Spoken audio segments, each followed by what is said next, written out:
He had a rule, an unwritten rule maybe, but it was a rule just the same. It was the foundation of his career. It was the philosophy of his manager, a man who understood markets better than he understood music. The rule was simple. Don't get involved. Don't sing about politics. Don't sing about social problems. Don't sing about anything that could divide your audience. Keep it simple. Sing about love. Sing about heartbreak. Sing about dancing. Sing about girls and cars and having a good time. That was the formula. It was a formula that made him the most famous man in the world. It made him a king. Why would you ever break a rule that works so well? People didn't buy his records to be preached to. They bought them to escape. They bought a 3-minute vacation from their troubles. A song about war or poverty or injustice wasn't an escape. It was a reminder of the very things they were trying to forget. His audience was massive. It crossed every line, north and south, rich and poor, young and old. A political song, a message song would draw a line right down the middle of that audience. It would alienate people. And in his business, alienation meant fewer records sold, fewer tickets bought, less money made. The Colonel, his manager, was a carnival barker at heart. He knew you had to give the people what they wanted. You don't bring the sad clown to the circus, you bring the one that juggles. He was the juggler. For years, this worked perfectly, the hits kept coming. The movies, as silly as they were, made a fortune. He was a brand. A safe, reliable, all-American brand. Oh, he was the handsome rebel who was actually a good boy at heart. He sang rock and roll, but he loved his mama. He was dangerous, but not too dangerous. It was a carefully constructed image, and the music was part of that construction. The songs were fun, they were catchy, they were empty calories, and people were hungry for them. But then things started to change. The world changed. The music changed. While he was in Hollywood making the same movie over and over again with a different title and a different girl, something else was happening. The Beatles arrived. The Rolling Stones. Bob Dylan was writing songs that felt like newspaper headlines set to a guitar. Motown was pumping out music with a soul and a groove that felt urgent and real.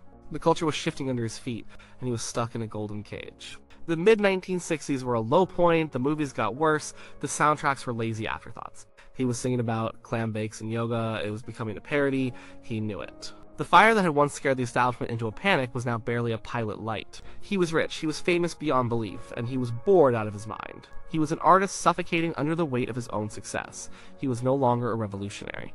He was a nostalgia act. He was only in his early 30s, and he was already becoming a museum piece. This feeling of irrelevance was eating him alive. He would complain to his friends, the guys in his inner circle. He was tired of the silly songs, he wanted to sing something with meaning, something with substance. But the machine was too big. The Colonel had deals lined up years in advance. The Hollywood contracts were signed, the formula was set in stone, he was trapped. He was the king, but he was also a prisoner. The turning point was a television special. It was 1968. The original idea from the Colonel was, of course, safe. A nice, family-friendly Christmas show. Him, singing carols, wearing a festive sweater. It would have been another nail in the coffin of his artistic credibility. But the show's producer, a young man named Steve Binder, saw something else.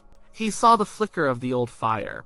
He saw the caged tiger, and he wanted to let it out. Binder pushed him. He challenged him. He reminded him of who he was. Not the movie star, but the musician. The man who changed the world with a sneer and a guitar. They fought the Colonel's vision. They decided to do something raw. Something real. For one segment, they put him on a tiny stage, surrounded by his old bandmates. No orchestra, no sets, just him, a guitar, and the music that started it all. He was dressed head to toe in black leather. He was nervous. He hadn't performed in front of a live audience in years. But when the music started, something clicked. He was electric, he was dangerous again. He was funny, he was powerful, the sweat was real, the passion was real, he wasn't playing a part. He was being himself. That night, he wasn't just singing old hits, he was reclaiming his soul. He reminded the world, and more importantly, he reminded himself of who he was. The finale of that special was another crucial step. The country was in turmoil. Martin Luther King Jr. had been assassinated just a few months earlier. Robert Kennedy, too. The war in Vietnam was raging. The nation felt like it was tearing itself apart. The show's musical director wrote a song specifically for the moment. It was a plea for understanding, for peace, for a better day. It was full of hope and pain. It was a message song. His first reaction was hesitation. This was exactly the kind of thing the rule was designed to prevent. It was political. It was sentimental. It could be seen as preachy. But he connected with the words. He saw the news. He felt the tension in the air. This wasn't just an abstract idea. It was the world he was living in. He decided to sing it. He stood on stage in a simple white suit and poured every ounce of his being into that performance. He sang with a conviction he hadn't shown in a decade.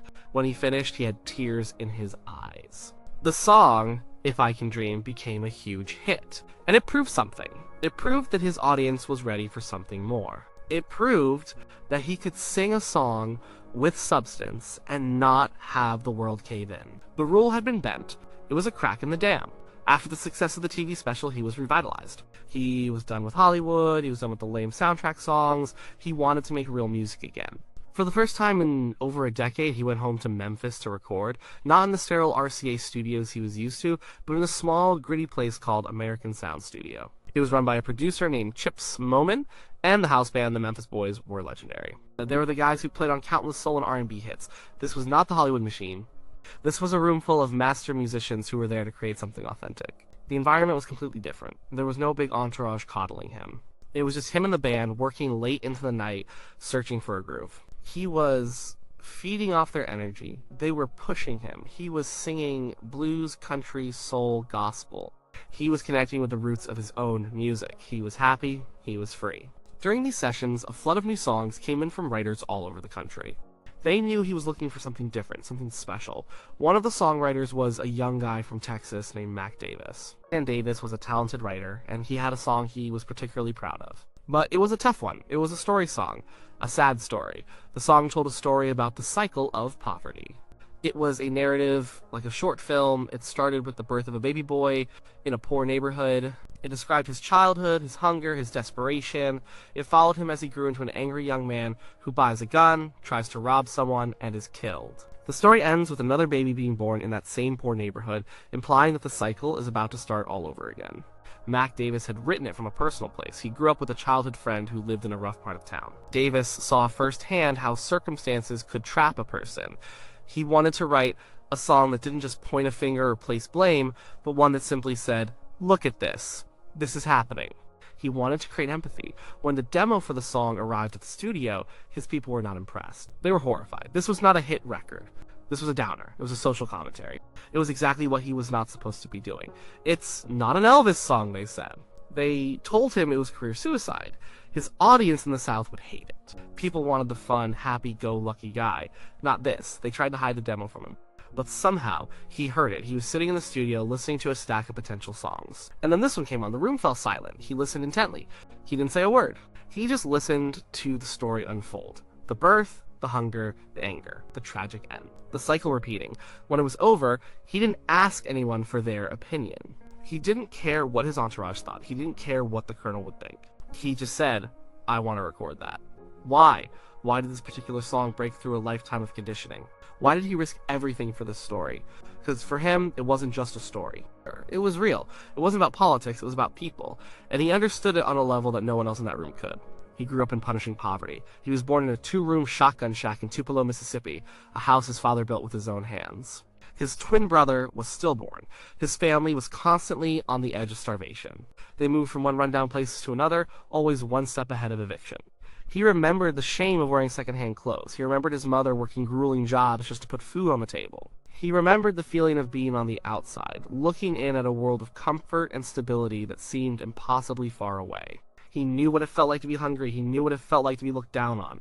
He knew what it was like to feel trapped by your circumstances. The song was set in a big city ghetto, a place he had never lived. The characters were of a different race, but the core emotion, the desperation born from poverty, was a language he spoke fluently.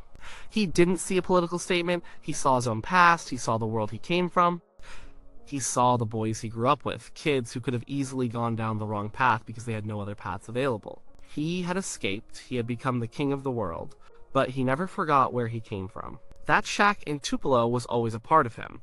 When he heard that song, he heard the echo of his own childhood. He felt an overwhelming sense of empathy. He knew he had to tell that story. He had a platform bigger than any politician's. He had a voice that reached millions. And for the first time, he felt a responsibility to use it for something more than just singing about teddy bears. The recording session was intense. He threw himself into the song completely. He wasn't just singing the notes, he was living the story. He sang with a quiet, restrained sadness that was more powerful than any screaming.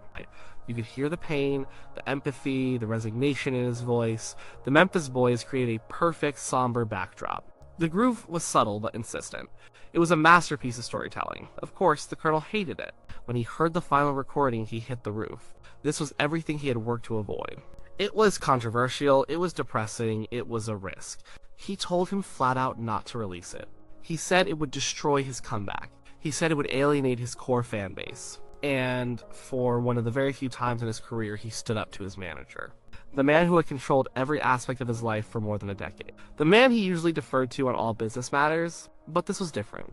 This wasn't just business, it was personal. He told the Colonel, in no uncertain terms, that the song was coming out. He believed in it. It was too important not to. The record label was also nervous. They released it, but they were bracing for a backlash. And at first, some radio stations in the South refused to play it. They saw it as him taking sides, getting involved in issues he should have stayed away from. But then a strange thing happened. The song started to connect with people. It climbed the charts. It became a massive international hit. It went to number 3 in America. People heard the honesty in his voice. They heard the empathy. They didn't hear a lecture, they heard a tragedy. He wasn't telling them what to think. He was just telling them a story and asking them to listen. The success of the song changed everything. It proved that he was more than just a rock and roll pioneer. He was a mature artist. He was still relevant. He was a voice that mattered in 1969, not just 1956. He could sing about the real world, and people would listen. It opened the door for other serious songs in his repertoire. So, what made him break his own rule? It wasn't just one thing, it was a perfect storm of circumstances. It was the creative suffocation of his movie Years. It was the artistic rebirth of the '68 comeback special. It was the raw, authentic environment of the Memphis sessions. And it was the arrival of the right song at the exact right moment. A song that spoke to a part of him that had been buried for years. The part of him that never forgot the poor boy from Tupelo. He broke the rule because he had to. He had to prove to the world, and to himself, that he was more than just a product. He was an artist, he had something to say, he needed to sing a song that mattered. A song about a boy who never stood a chance, born on a cold and gray Chicago morning. He had to sing in the ghetto.